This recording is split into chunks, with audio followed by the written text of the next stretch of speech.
haven't seen a lot of people. I don't think we're all the way back yet. But I have seen people expressing concerns and doubts about the Texans' chances to make the playoffs. Now, I was there not too long ago because I did not think that the Texans could win a game without C.J. Stroud under center. They proved me wrong on Sunday.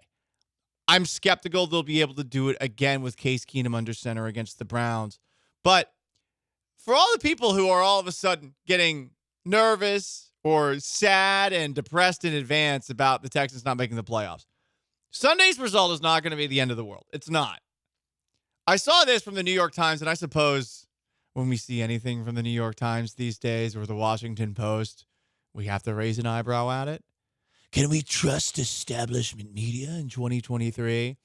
But per the New York Times, even if the Texans lose to the Browns, as long as they beat the Titans and Colts the last 2 games of the year, they have a 97% chance of making the playoffs. 97!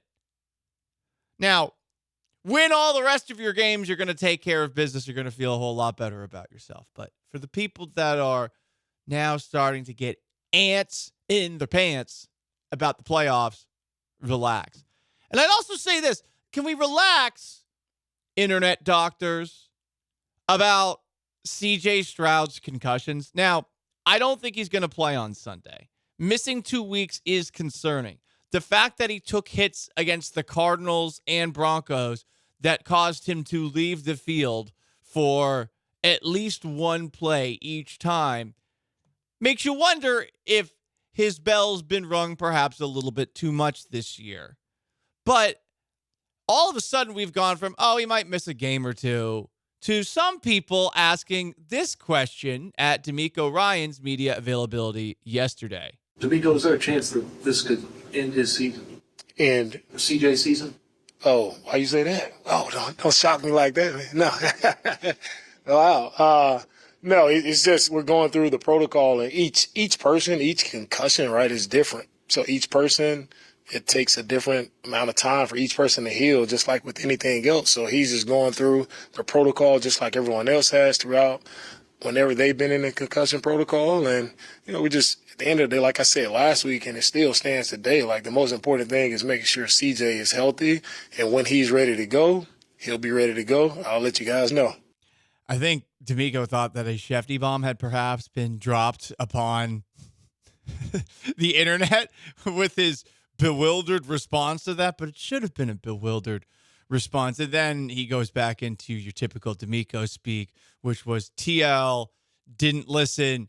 Every concussion has a different story. I mean, he pulled out a Brock Osweiler card, which you got to respect him for that. The master of saying nothing, much like Nick Caserio. The Houston Texans are the New England Patriots, and man, it just makes my heart feel very warm. But I would just say to the Texans fans who are now all of a sudden re-engaged, like, relax. Just relax, okay?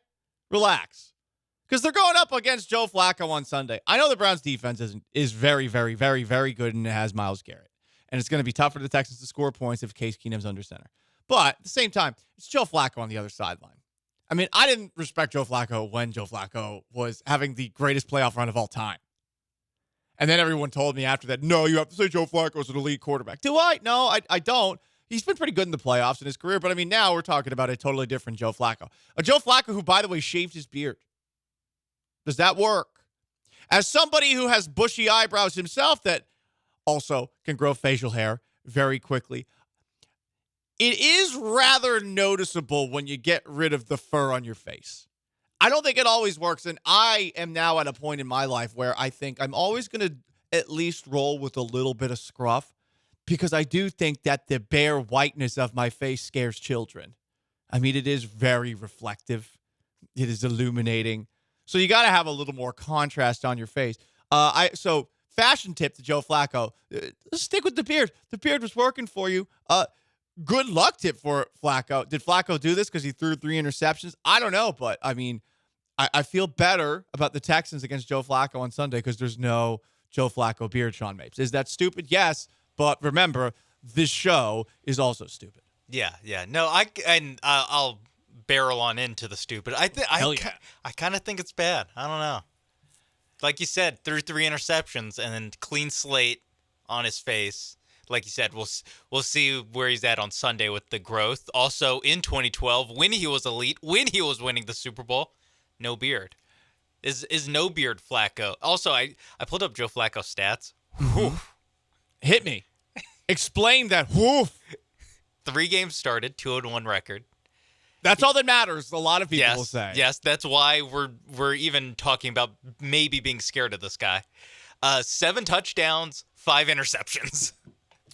Again, 5 interceptions is a lot in for 3 games in 2023. In the past, that would not be that bad. No, that's like a, I don't know, that's like a Terry Bradshaw 6 games. Jameis Winston broke the wheel. The 30 interception season, we're never going to see quarterbacks that throw that many again because he threw so damn many that year. He still had more touchdowns, though. It was 33-30. But yeah, 7-5, not ideal. Not bad. No, I mean 33 QBR. Oh, that's bad. That is bad. Under 60% completion. It's 57. Ooh. Okay. So that could help the Texans out. I do think that if you didn't get a defensive score against the Titans, I think you're going to need a defensive score on Sunday. I think. That's my bold prediction of the game. But I could be wrong. 100%. I have a question for you guys. You can answer it on the other side. I've also got some Christmas movie takes that I need to dive into. But is there a part of you that wishes that Deshaun Watson was under center for the Cleveland Browns on Sunday? Because I'll admit, yes, I do wish that. No, not because I want to ask him some Big J question at the press conference before the Cleveland Browns media guy stifles the free press. No, more, I want to see him fail against the Texans. Last year didn't count. Last year, the Texans stunk. Even with Deshaun Watson making his return and being rusty, like that game, they had no chance, which is a shame. But yeah, that was a bad football team, especially at that point in the year last year. And I know they had a couple of games where they were competitive against Kansas City and Dallas and Philadelphia. I guess I just covered the spread against Philadelphia, but that game was a bummer because Watson played like crap. And if you had won that, I mean, what an amazing feeling that would have been. So on a game like Sunday, where it's not the end of the world if you lose, it does feel like a playoff kind of game, but you also have Case Keenum going up against Joe Flacco. There is a part of me that wishes that in back-to-back weeks, you could potentially have Case Keenum beat the Tennessee Titans dressed up as the Houston Oilers, and that Case Keenum could beat Deshaun Watson with the Cleveland Browns. Like, that would be something else. And with the way Watson was playing this year, it would have been possible. Although, the last we saw of him, he actually did look very good. I think he completed his last 14 passes before his elbow fell off or whatever. Shoulder? Elbow? No, that was before his shoulder got hurt. Right. His shoulder got hurt in the second quarter, and then he was awesome in the second half. So, bum shoulder Watson's, like, It's the actually... best Watson we've seen since 2019. Yeah. MVP caliber.